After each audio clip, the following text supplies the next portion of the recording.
Welcome to the fourth episode of the East Meets West PrimeLending podcast. My name's Al Velasco, once again joined by my friend and colleague, KB Karen Blakeslee. KB, how are you this morning? Man, I am good. Happy Friday to everybody. Sun is shining here anyway.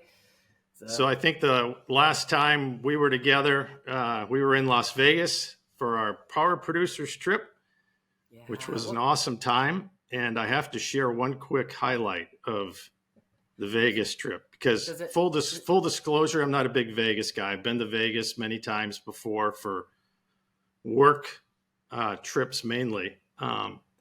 But if you ever go to Las Vegas, we stayed at this hotel, the Fontainebleau, which is just fantastic resort, fantastic hotel. They had a restaurant there called Mother's Wolf. Did you go there, KB, or Mother Wolf restaurant? I did not, but I heard about it kind of too late, and then I heard about it from everybody, so it just made me want to go there that much more. So I just have to tell everybody, I think it probably was one of the very best restaurants that I have ever been to. It's an Italian place, but it wasn't kind of like your traditional Italian. It was like real authentic Italian food. It was just fantastic. So if anybody goes to Las Vegas, they got to go to Fontainebleau. They got to eat at Mother Wolf. And I think they'll say it probably was one of the best meals they've ever had.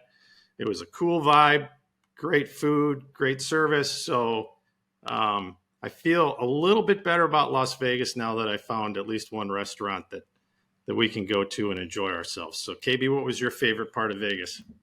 Oh, you know what? I am like you. I don't gamble because I'm horrible at it. Like, I'm a chicken to start with. I was raised without a lot of money, so I was taught to hang on to every penny. And I'm not good at it. Maybe if I was really good at it, I'd get past the first two things. But so I didn't, came out even with the house since I put nothing out there. I got nothing back. But Eric and I went on a helicopter ride into the Grand Canyon. And it landed in the Grand Canyon. And that was a total blast. And just getting to see everybody, right? Yeah. Catch up. Did Eric have to drive you, have to really convince you to get on an airplane ride, or were you willing? Because Eric is a little bit more adventurous. Well, you're pretty adventurous too, right? Yeah. But Eric is really adventurous. No, we have both been on helicopters before, and I think they're a blast. So you feel like a bird. You know, it's like the only time in your life you're going to probably feel like a bird. I don't feel like I've not been skydiving, but I don't want to feel like that kind of bird. So it was fun, but he was equally excited. Well, I think that was one of the cool things about the trip is that a lot of people got out and they didn't necessarily stay on the strip. They went out and saw Hoover Dam and Grand Canyon and all that stuff. So like you were saying, it was a great time to be together, great resort, and great motivation for everybody that's listening that those trips are pretty fantastic. So work really hard and be there next year because we haven't announced where we're going. But I'm sure it's probably going to be fantastic. It'll be very cool. And it's just so much fun to get that much of our team together, right? Celebrate it had been a while. all the hard work and all the long hours and all the craziness and all the fun and that comes with this business. So we're recording this on Friday, which was the big jobs report this morning. So finally we get a jobs report that was a little bit in our favor, which is really kind of cool to see. And, we've talked about the market a little bit on this podcast. And, we try not to get too market geeky because we have all kinds of stuff that we do as a company that tries to keep our team updated on the market. But I do think the environment that we're in now is really kind of fascinating because there's really kind of two camps of people that are kind of predicting the market, right? So on the one hand, you have the camp that is like interest rates are going to be higher for longer and you need to buckle down and it's going to stay tough and, don't expect any relief. And then you've got the other camp, which I tend to put myself in, that thinks that the numbers don't always really tell the whole story. And that,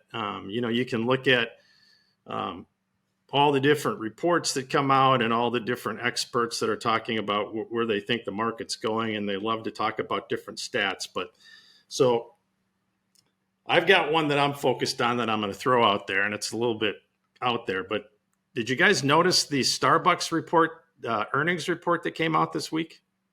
So the Starbucks earnings report came out, and it was just terrible. So I saw an interview with the CEO, and the gentleman that was interviewing was a little bit hostile to some of his answers, because he was basically saying, hey, what's going on? Like, why did you guys miss, your earnings estimate so bad? And so the CEO was struggling a little bit to articulate exactly what happened. But what it really came down to is that they're losing customers because, the price of a Starbucks, as everybody knows, is, it's not cheap, right? And so they track how many customers come in, and they track returning customers. And that's really the core of their business, is getting that committed Starbucks person to keep coming back and to keep spending money. And they're finding that it's really difficult that in that core group of, just avid Starbucks fans, they just are not going to Starbucks as often because they don't have as much money to spend on things like coffee as they used to.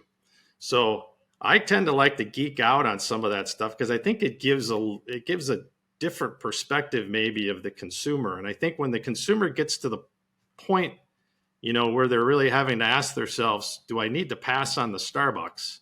I think that's potentially maybe a little bit of a red flag that maybe things are slowing down. And of course, when you dig into the jobs report, and this report was really no difference. There's still a lot of part-time jobs being created. There's a lot of full-time jobs that are being lost. There's average hours are kind of hanging in there, but it appears as though people aren't able to work as much as they used to. So I think there's a lot of things, embedded in that report for us mortgage folks that should kind of give us some hope that, we probably won't see interest rates drop dramatically. But I think it's pretty clear, and I think this report just indicated that the trend definitely probably is going to be lower as opposed to higher. So like I said earlier, we haven't had a lot of good news to kind of put our arms around and hug, right? So I'm just going to take this one as a win, and hopefully it'll put a little bit of wind in our sails. Honestly, you were the first person I thought of when I saw the numbers this morning, because I know you pore over it in detail and you're looking for that kernel. And we've got a couple guests today that we'll have to ask about this, because I would be curious to hear their input. But having 6 kids between 24 and 34, I can tell you that they get so frustrated by the headline news, being all these positive things, because they're not feeling it. They're like, my utilities just doubled. My insurance is going up. I go to the grocery store and I'm like, is there something wrong with your register? Like, clearly you made a mistake. Like, there's no way that this 3 bags of groceries is right. $150. And so I do think there's a growing dislocation there. Yeah, I do too. Between the realities of an everyday American and, whatever the numbers are showing. Well, and obviously, we hang, on the jobs report, because that's always, in this environment, it's always a big deal. And the only other thing I wanted to point out that I think is kind of interesting is that the average revision to a jobs report is usually a negative 30,000, right? So you look at the headline, I believe was 175. And so if the average revisions are played in, that number is much lower. Now, in defense of this particular report, the revisions were actually lower than 30,000. So this report was a little bit of an outlier as it relates to the averages. But again, I think it's nobody knows where this is going. Nobody knows where rates are going to be, tomorrow, let alone 30 or 60 days from now. But I think that's really, I'm really glad that we have Amanda and Emily with us because of this, because you know what, you guys, it doesn't really matter what happens in the market if you don't do the work, right? If you're doing the work and then the market turns around, then you've got a great scenario, right? But you got to do the work. And so I think what this conversation is going to highlight is that both Amanda and Emily, they've been doing the work, and they're going to be one of the first loan officers. Loan officers like them are going to be the ones that are going to really, really benefit if, in fact, we do get interest rates to drop a little bit, get inventory to improve, and just kind of get the overall prospects of the market looking a little bit more positive. So this is going to be a fun conversation. We've been planning this for what, you guys, like 2 weeks. We've had some technical problems. So just thrilled that we're together.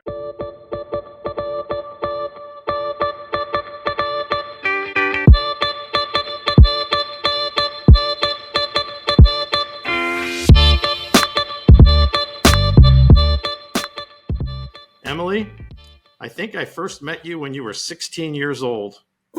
When your dad, Brian, who's obviously one of our market leaders in Kansas City, joined PrimeLending, you would tag along to all the PrimeLending events, and who would have known that many years later, here you are, you're at PrimeLending, and you've endeavored on a successful career. So it's really cool to have this conversation with you.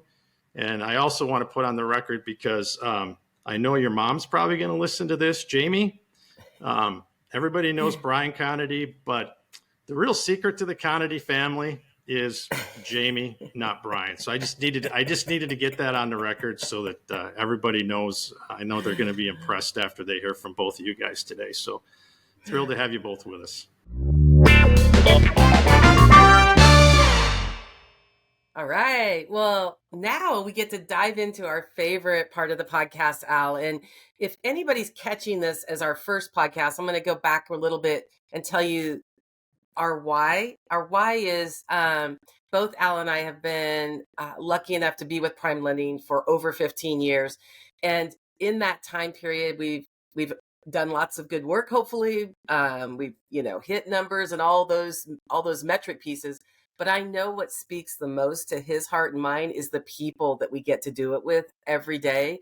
And there's so many cool people at this company that when Al had this idea for a podcast, he was like, we just got to introduce some of these people to the world. They're amazing. And I couldn't have agreed fast enough. So today we are joined by two. All right, guys, I'm sorry you might get tired of this, but I'm going to call you young and up and comers. That's what us old people get to say. We get to call you young.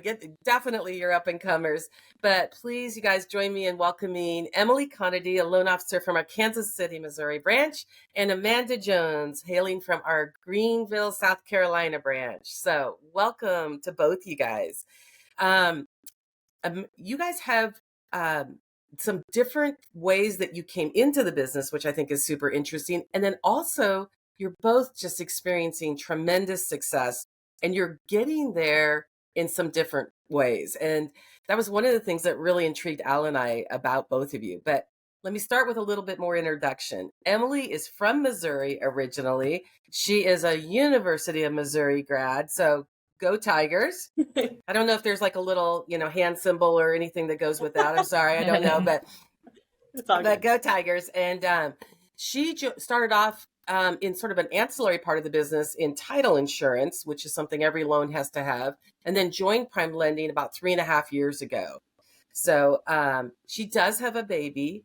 It's only about maybe 4 pounds, 3 pounds, a little fur baby. I don't know what Gigi weighs exactly, but you follow Emily on Instagram, and you can see Gigi. She is adorable. She loves to run. She's training for a half marathon again. Or wait a minute, training for a bodybuilding contest. I think you've already completed a bunch of half marathons.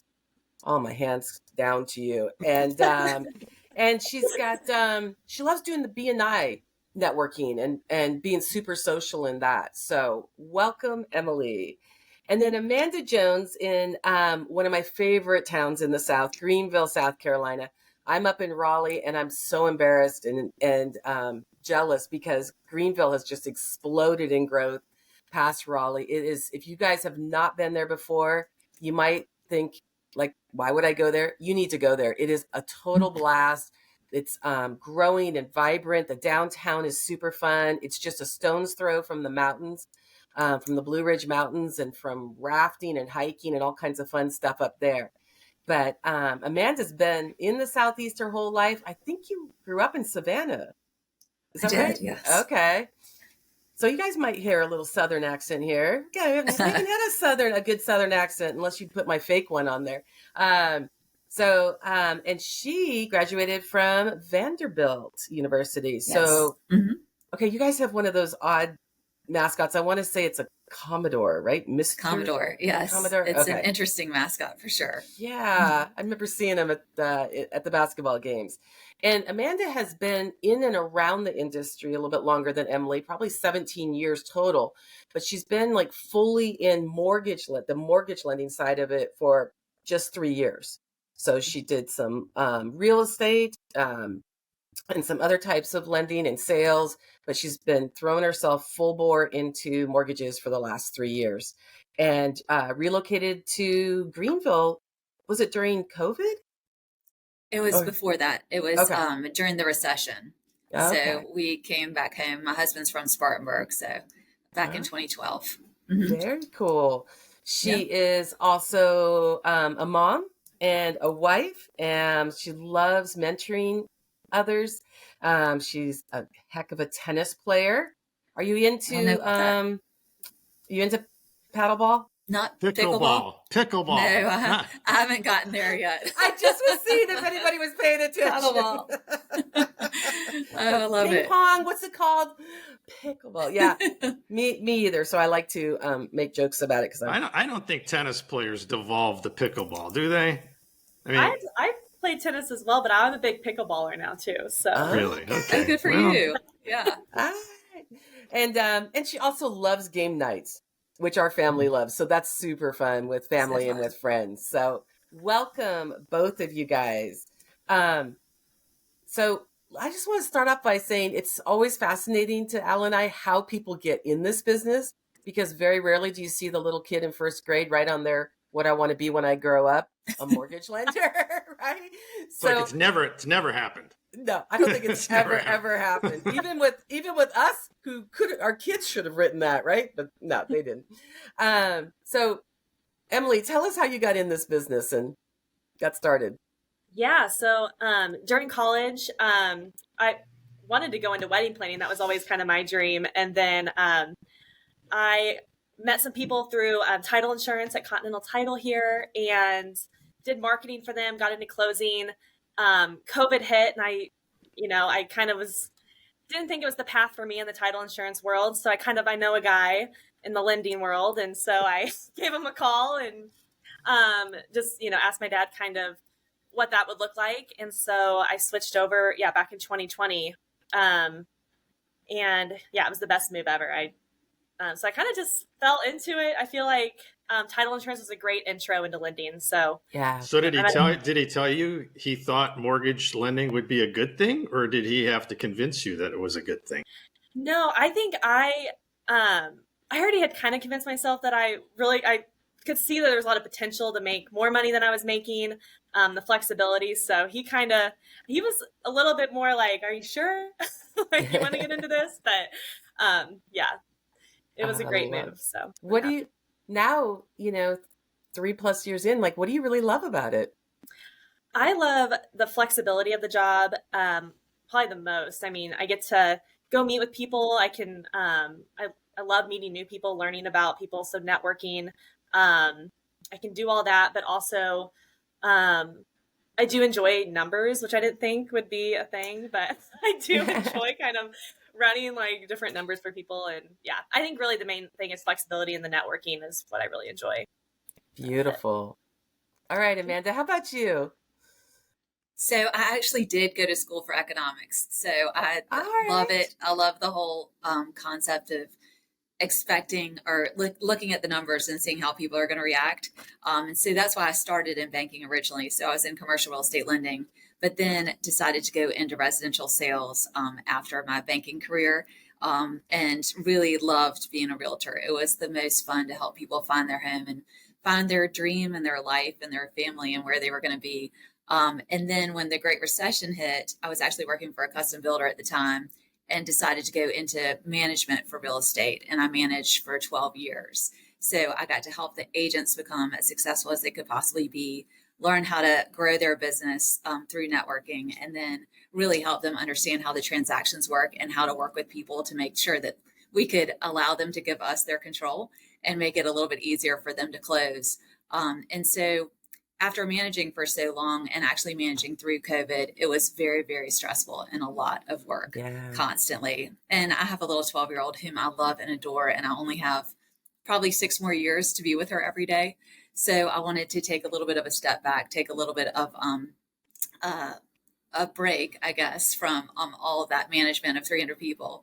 And so I decided to go back into sales. And originally I was going to go back into residential sales. But I have talked about the market, talked about the numbers, worked with the agents to help them train and coach their their clients on what to do. And when I went back into sales, I realized my sphere and my favorite people are realtors. So I get to help them through the transaction on the other side and make sure that they understand the numbers, make sure that our clients feel really comfortable about how they're moving forward. And so that's how I got into mortgage, kind of the back end way, instead of, something that I originally thought about. It was just looking at sales, looking at numbers, and looking at what I love to do, which is talk to realtors and talk about the transaction. And it really all fit. Wow, that is so cool, you guys. And it, I know that Al feels the same way. You just, when you love this business, the component that I think fills your cup every day is that component of helping people, whether that be helping the realtors or helping those borrowers get into a home.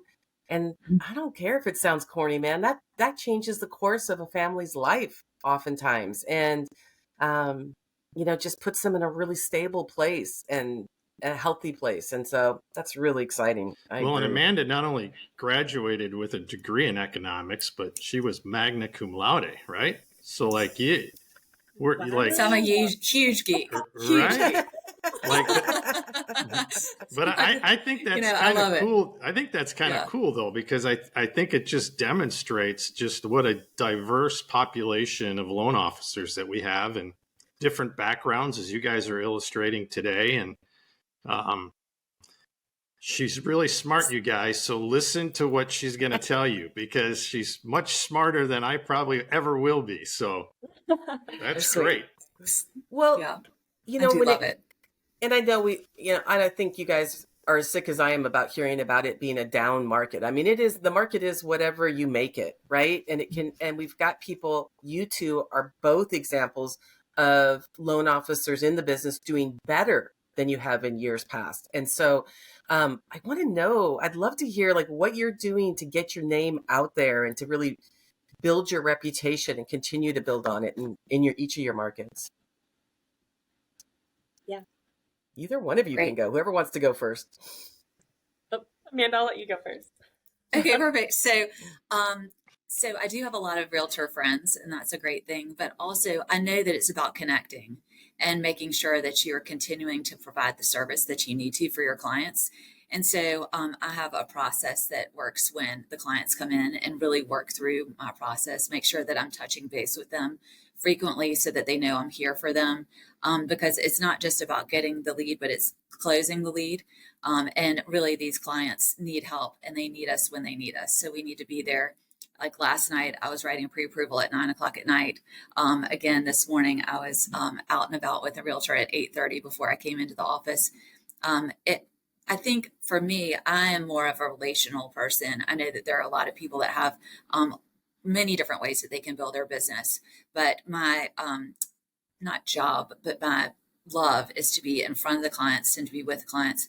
I have first-time home buyers come into the office and I train them on what our software looks like, what they're going to have to achieve, what they need to achieve, how we can make it happen for them. I had a first-time home buyer buy a house with $7,000 the other day that he got a gift from his grandfather. So he was able to get into a house and start his family and start his life really on solid footing. And so I love seeing that. And I think that if you love it and you continually go out there and tell people that you love it, learn your craft, do more education, educate your clients, then they're going to respond and they're going to give you more referrals because they know that you're trying to help them achieve their goals rather than just, it's a transaction and I'll have another one. I'm really invested. I had a client call me the other day and they said, whether or not you like it, you're part of the family. So we got to have you talk to our daughter about getting a loan. And I was like, oh, I've made it. I'm part of the family. You got to, Right. So really creating that relationship has been so much fun, but also I think what I strive to achieve. Oh, I love that. That is the level, right? When it's not a transaction, it truly is a partnership. And you are as vested in it as your clients are, as your realtors are. And that's such a fun way to do business. I love it. Absolutely. How about you, Emily? Yes, I would. Yeah, I would say the same thing. Like I work a lot with first time home buyers. A lot of my friends are buying. So that's kind of been really exciting. But lot of my clients are usually outside of some of them are outside of Kansas City, like my friends. But I do a lot of Zoom calls or meet with them in person. I do require one of those so I can see them face to face, talk with them. I do a lot through social media. That's kind of how I do kind of build, I feel like, my reputation too within the Kansas City market. But yeah, I do a lot of face to face. I'm a big relationship person. So I feel like it kind of helps win you over on whenever people might be like rate shopping you. And you can kind of show them like, hey, here's my benefits. We're not going to just close this and be done. I'm going to help you after the fact. I'm going to call you when you can refinance, when rates drop, and, all that. So I think that's really important with my clients and agents. So I'm curious, Emily. So we talk a lot about social media. We talk about how we can leverage it better to develop business. How do you get started? I'm sure there's countless people that are listening that they know they probably should be doing social media, but they're not comfortable with it. They don't even know where to begin. So do you have a routine? Do you try to post a certain amount each week or daily on social media, or what does that look like? Yeah. So I typically, I was originally, when I started, I was like, okay, I'm going to do 4 or 5 times a week. And that's just not, you just can't do it. You get so caught up with, work and other stuff. But my goal right now is 2 times a week. I like to make a video because I feel like those kind of capture more attention than posting a single, post that people probably won't read. So I like to just make it fun. And I think the biggest thing when I first got started, I was like, oh my God, I probably look so stupid in these videos. But then I thought other people are making videos and I never thought once that they look weird, So I think you just have to kind of get over hearing yourself talk, or just, I don't know, doing something different to get your name out there. But I like to make mine short and sweet. I don't really like the super long talking videos, or I just don't think people understand it totally. So I just pick short and sweet, trendy sounds, and I think you just gotta do it. Yeah. Post yourself out there. Well, and one of the things I really appreciate that you do is, first of all, short, because I think America in general has the attention span of a gnat right now. So yeah, that helps. But also you do a nice mix of just honestly sheer sort of what I would put in the fun category, but it lets me feel like I know you, which that goes back to Amanda's relationship building piece. And then you also, but you do the educational ones too. It seems like you mix them up pretty consistently. Either a lesson, a great lesson that you learned, or a tough lesson that you learned, or one that a customer experience that you want to make sure somebody else avoids. So, that's really helpful stuff. I always sometimes I get some crazy situations and it's kind of fun to make a funny TikTok about it, of a funny client interaction you may have had, or I think it just kind of helps. Yeah. Tell people don't go buy a car before you close your loan, or, something like that. So exactly. Yeah. Well, one of the things that Al and I have certainly seen over the years, and I think it's never been more true than right now, is that in our business, you can't just do something once. Right? Oh, I made a video. Oh, I made, this sales presentation. So to me, a big part of y'all's success is that consistency of whatever you're doing, and just doing it and doing it and doing it on a regular basis. So what consistent actions would you guys share? Could you share with us, with everybody, that you are doing that's really setting you apart from some of your competitors in the industry? Do you want me to go, Amanda, or do you? Yeah, you go first this time. Okay. Yeah. So I would say my thing, every Sunday I typically go through my calendar. I live off my calendar. So I make sure to kind of have, plan out what I'm going to do, whether that's my workouts, or kind of plan my days by that and stick by it. So in time blocking, I'm very, I don't know, I'm kind of like squirrel, if I'm doing something. So I have to set my time for time blocks. And during that time, if I get a contract, I call the listing agent, introduce myself, or I just kind of make at least an hour a day of reaching out or texting, a client or texting an agent, and just checking in and see how their weekend was. Or I feel like, I kind of the big relationship building and just checking in on people, and but I think I'm consistent. Like every week I set aside at least 1 to 2 hours every week just to follow up with people. So Nice. yeah. That's impressive. I love being on these too because then I get to learn something as well, so it's great. And I'm impressed that you get to video yourself because I'm sure you're fabulous on it. I am not as good at social media, but I do know that I have to add it to my routine and add layers to what I'm doing each opportunity I get. And what I also know is I'm never going to be 100% successful. So I have to start something and then I'm going to fail at it and then start it again and start it again and start it again until I get really good at it. So I got a thank you note from somebody the other day. It was a couple months ago, and I was like, "That's what I don't have in my wheelhouse right now. That's one thing that I'm missing in my business." So I started adding those to my checklist of things that I need to do at the end of the transaction. Send one to both of the agents and my client. All of the things that you know to do, but that are so hard to do in the limited time that we have. It's great to have a checklist for each one of your transactions to make sure that you haven't missed anything. So that's what we have started doing, is making sure that we have the checklist so that we're making the touch at each critical juncture, that we are taking the time to say thank you as often as possible, that we're keeping everybody informed, and not just randomly, but systematically and successfully helping them understand and feel comfortable about the transaction. Because if they've had a really good one, then obviously we're more likely to get the referral. But also, I would rather be reaching out to them rather than be reaching out to me saying, where are we? So Right. And I love that you mentioned failing. Like one of my all-time favorite quotes, living in Raleigh, the NC State University women's basketball coach, who was renowned, Kay Yao, said one time, if you're going to fail, fail forward. And I was like, oh, that's I great. love that, because if you're not failing, you're not trying anything new, right? Mm-hmm. So very cool, guys.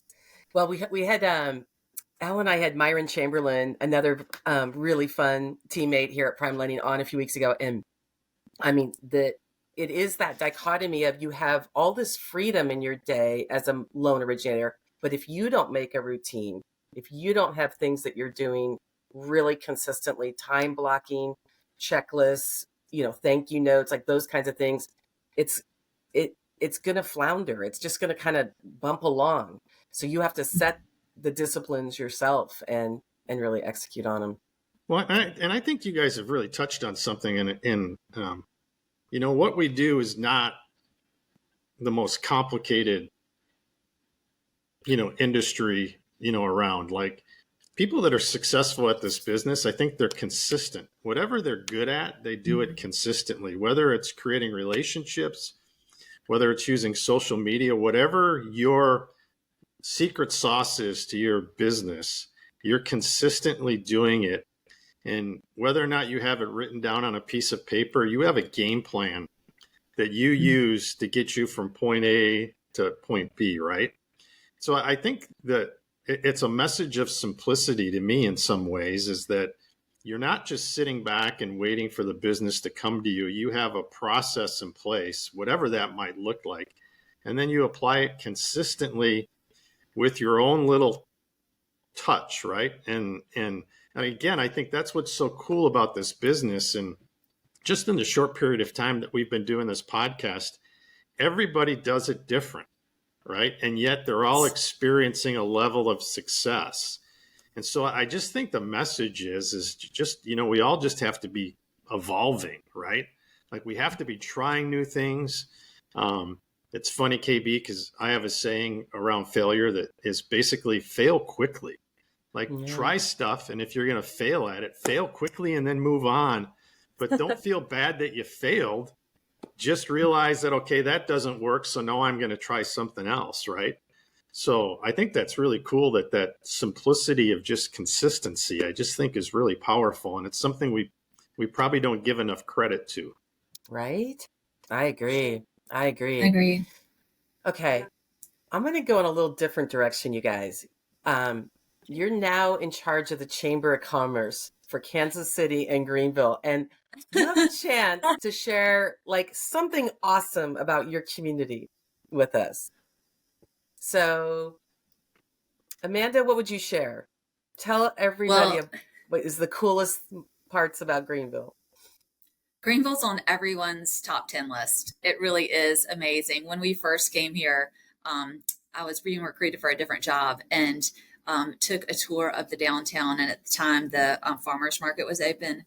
And my daughter was in a stroller. My husband and I were strolling down the farmers market, and everybody was smiling. Everybody was happy. The weather was like 76 degrees, and it was sun shining, and this bird flew across. And my husband was like, "Are we in Utopia?" I mean, this is like the nicest place I've ever been in my entire life. And I feel like everybody that comes to Greenville has that experience. And it's why we see so many people transferring into Greenville, even without a job, without any reason to do so. No family, no history here. They're just choosing to move here because it is so gorgeous, and truly does have so many of the things that people need and want, including, all of the sports, all of the outdoor activities, and really, really great people, which is really fun.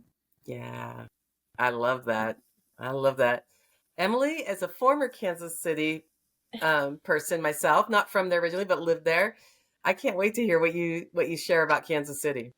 I mean, well, we do have the best football team here, in Kansas City. And we got how Taylor long did that Swift. take to come out? Not long. Not long. No, I'm just teasing. But yeah, I mean, Kansas City is great. I mean, I think very similar. It sounds to, I've never actually been to Greenville, but it sounds very similar. Everyone here is so friendly. I actually was in Boston this last week, visiting my sister, and it's kind of funny. We were just checking out, and you're like, "Okay, thank you," and you'd walk away, and they're like, "You're not from here, are you?" Like, people don't say thank you. I don't know.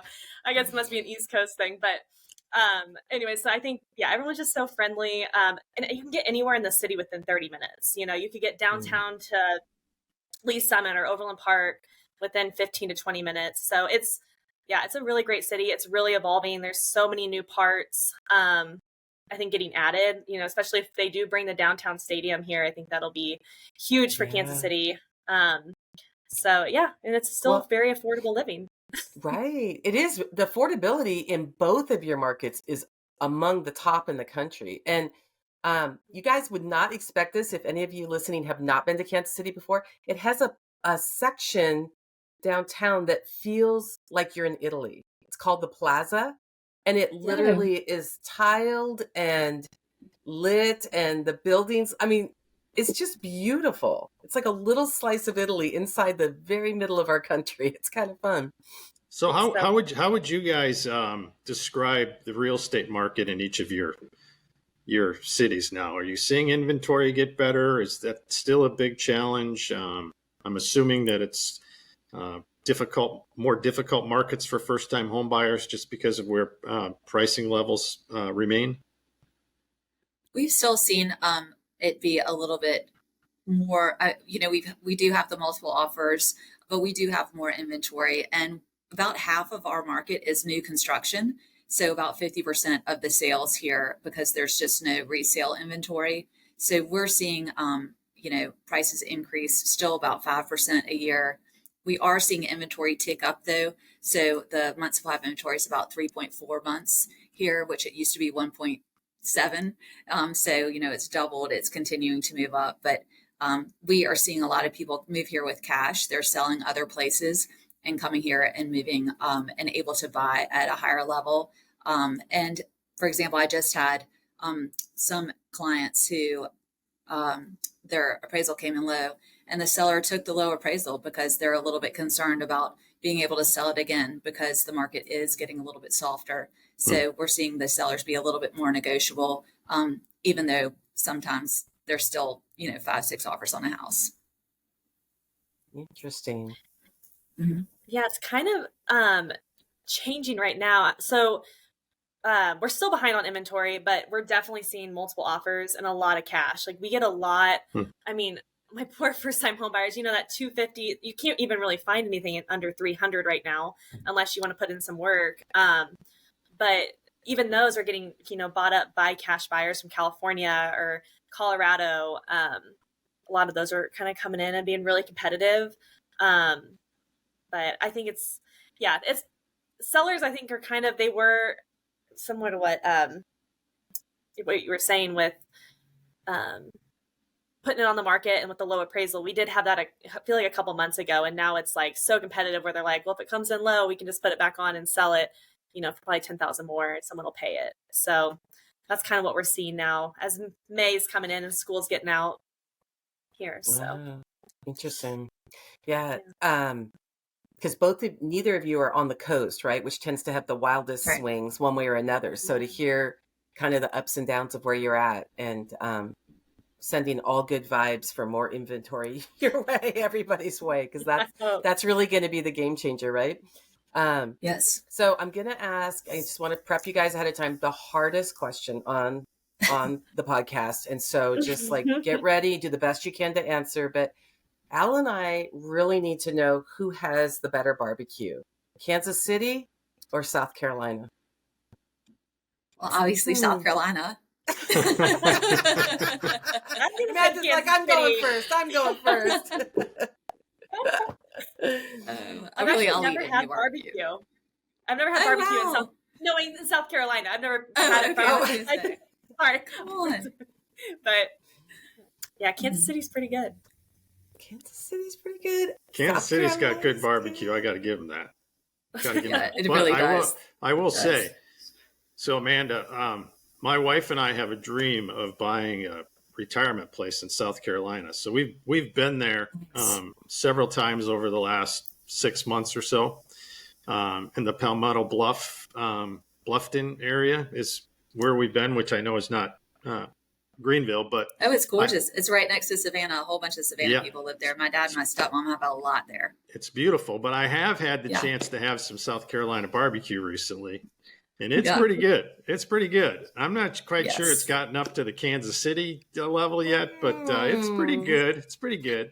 Everybody thinks they got the best barbecue, right? It doesn't matter where you go. Yes. I tell this story, Emily and Amanda, of when we came to PrimeLending, and I was lucky enough to bring a team with me because our company was closing down at the time. And there were so many people that were helpful at the company. The invaluable, the Christy Harrises and Scotty Agans and Susie Garza's, like just all the people in corporate. And I remember just thinking, I've got to do something to thank these people. And so, I think whatever state you're in, the best barbecue is your little hole in the wall joint, right? It's not your big, fancy city one. And so I ordered barbecue for all of them at the little hole in the wall in the joint called King's Barbecue out in Rocky Mount, North Carolina. And it was pulled pork. That's what North Carolina is big for. And I sent it out, these pulled pork, coleslaw, sauce, and buns, these packages out to everybody. And I found out later, nobody knew what it was. They were like, hey, did anybody get a weird gift from the chick in North Carolina? Like, what was that? And I also learned very quickly, you don't send anybody else's barbecue to Texans. Texans are going to have their barbecue number one. Yeah, they take it very personal. Very personal. So you guys, I'm curious. So, we obviously know, the market's been difficult, right? We're hoping it's going to get better, but it's been difficult. So what keeps you guys motivated? You turn on the TV and you see all the bad news, and what motivates you guys day in and day out to just keep driving your business forward? Yeah. Do you want me to go first, Amanda? Or you? Of course, yeah. Okay.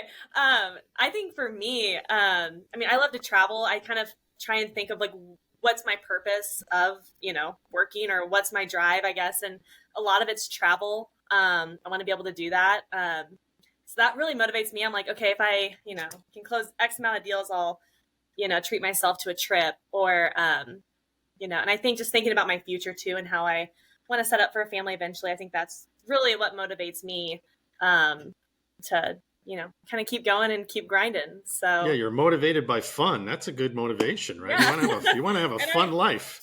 I've got a little shopping issue, so I think between both of us, that's kind of my. Is it an issue? Is it a hobby? Yeah.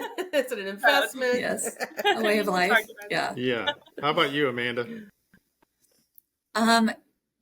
I'm a people pleaser, so I love to help people. And I know that that sounds really cliche, but it's super fun to have a job where we're really making a difference in their lives and helping people understand how they can work with their money and not be scared of it. Because I think it is kind of that nebulous, very challenging thing for people to really crack, get their hands around. Not only do they have to buy the house, but they also have to put this huge financial burden on their family, and then to make them feel really comfortable about it is fun for me. And eventually, my husband and I plan to do what we call a gap retirement.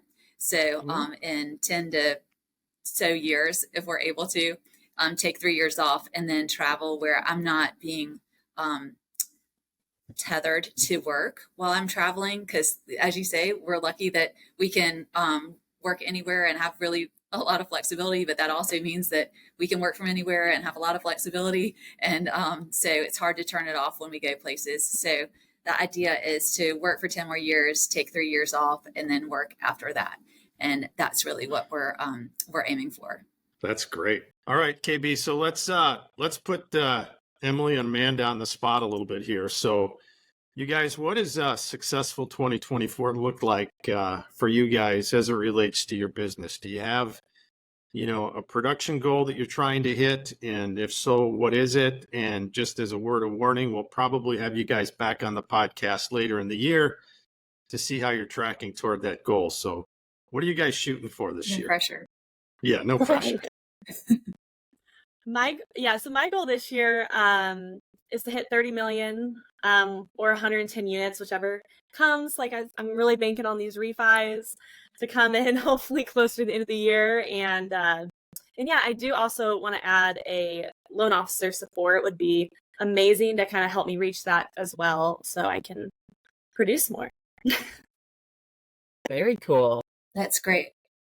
I do have loan officer support, and it's remarkable. It's really, really helpful. Nice. So I definitely agree with that. Anytime you can be more in front of your clients and have other people help you do the other parts, it's really nice. But my goal is also about 30 million. I closed about 24 million last year, so trying to grow it some. But I also have a goal of really honing my business and making sure that I'm working my processes and making sure that I'm getting those in place, because then I'm not feeling behind. I'm feeling ahead of myself, and I'm feeling much more comfortable and confident in what I am achieving. And then I also am really trying to make sure that I understand or best practices around refinances, because this will be my first refinance, not hopefully boom, but time, and really understand how I can help our clients and be the best that I can be for refinances, not just purchases. Yeah, I think that's really key. So if you listen to one of our first podcasts with Mark Raskin, Mark's been a loan officer forever. And I think he articulated that one of the things that he did many years ago when we were a little bit in a refinance market is that he had never done a VA IRRRL or a streamline FHA refinance before. And he decided that he needed to figure that out and figure it out quick. So I think that's a good reminder for everybody that, we don't know where interest rates are going, but now's the time to dig in and to learn and to make sure that you know what refinance programs might be most relevant in your market. Invest the time in learning because it's going to pay off, obviously. Could pay off significant, if we do see rates drop further. So I think that's an important takeaway for everybody. Never stop learning, right, and commit to learning new things now. Yeah, and getting those habits and disciplines in place that are contributing to your success now are just going to be that much more valuable when the business really gets hectic and crazy busy again. Yeah. Because you're not going to have to reinvent a routine or any of that. And I love to hear your goals, because that's what we're about. Like, we're about growing power producers, right? So what we have here is that we have a growth of your origination business to get you to that power producer level, which means that we get to go on vacation together next year, which would be awesome. So, heck yeah. Right? That's right. Yes, absolutely. And Amanda made it. She wasn't able to come out to Vegas this year, but she is a power producer. So it'll be the first. Thank you. Yeah. It's hard with a 12-year-old who does volleyball travel. That takes a little precedence. But next year, so where are we going? So I can plan it. Al, why don't you tell us where we're going? truth be told, we don't have a location at the moment, Josie. There's a short list, but there's a lot that goes into that. But I'm sure it's going to be fantastic. It's fantastic. And the Always. great thing is, whenever somebody goes on Power Producers, they're like, hey, I'm glad I made it. But then the motivation is like, I've got to make it every single year, right? So it's not like that you get to that level and you stay there automatically. You got to get there and then you got to stay there. So I'm confident that you guys you'll do that because you've got obviously great plans and you're working hard and you're seeing the benefits. So you just got to keep grinding it out and hopefully we get a little bit of wind in our sails. Absolutely. Well, you guys, I got to tell you, this has been a total blast. I feel like the last hour has flown by in about 10 minutes. And I cannot thank you both enough for being brave enough and jumping in the deep end of the pool with Al and I and giving this a shot. And I love the things that you shared. I know they have value for everyone else on our team and for anyone listening, because really the majority of what we talked about wasn't mortgage stuff. It was just life stuff, whatever your career is, whatever your intentions are, this is the stuff that leads to a happy, healthy, successful life. So thank you from the bottom of our heart. And we are going to have you back. That's not a threat. That's just a promise. Y'all are awesome. Yeah, that'll be fun. Yeah, thanks, you guys. This was great. I think anybody that listens to it will learn from it and realize that regardless of what the market is, it's all comes down to doing the hard work and just doing the things that you're passionate about and the way that you're passionate about doing them, and great things can happen. So appreciate you guys joining us. And everybody listen, remember to subscribe to our podcast so that you never miss an episode. You can find us on Spotify, Apple Podcasts, YouTube, or wherever you listen to podcasts at. And another reminder, if you have any questions or want to recommend a guest for our next episode, you can reach us by email at the East Meets West PrimeLending.com email address. So we'd love to hear from you guys. And we look forward to being back with episode 5 sometime soon. So thanks for joining us, and we'll see you next time.